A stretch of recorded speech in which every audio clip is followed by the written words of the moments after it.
Hey everyone, it's me, Arthur Kade, Lawrence O'Donnell. I just heard you telling stories about being on the town with the guy that we're honoring tonight. I have stories of late night hanging with Sinatra in the 80s, and it was quite magical. You know, he had a very tight inner circle. Sometimes the table would get as big as 10 people, sometimes it was 4 or 5. And I had a few of those nights, and he was great. He just treated me on the first night as if I was part of that crowd because I came in with the right person, someone who was already in his inner circle, and that was it.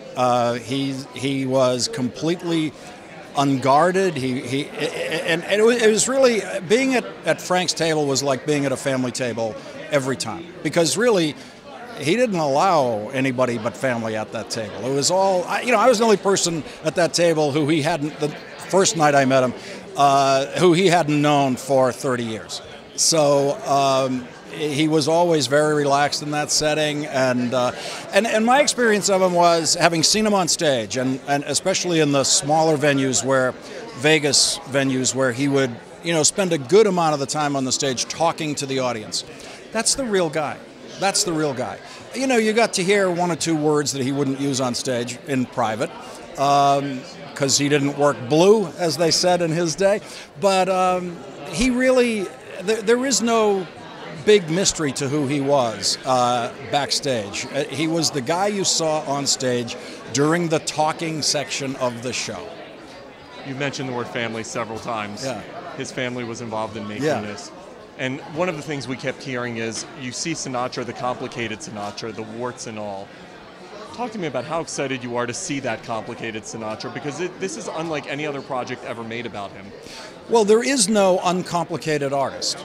So let's just begin there. If you say we're going to do a biography of an artist, then you're taking on a very complex personality. And then when you get to someone who actually went to the very top of that particular art, and this is it. You don't get higher or better than Sinatra in singing a song.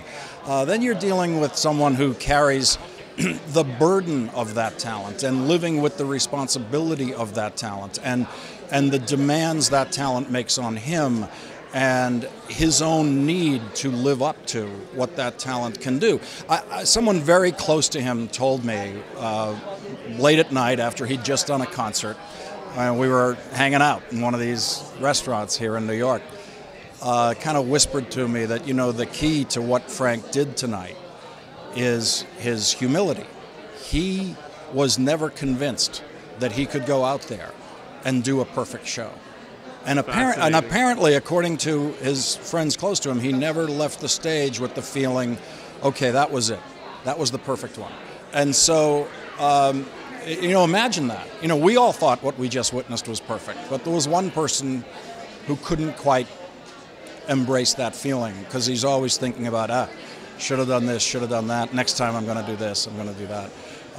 So that's what I mean by the burden of that kind of talent. I don't think that kind of talent ever lets you relax, which was part of the inevitability of the announced retirement not turning out to be a retirement. His talent wouldn't let him stay home and sit on the couch and watch TV.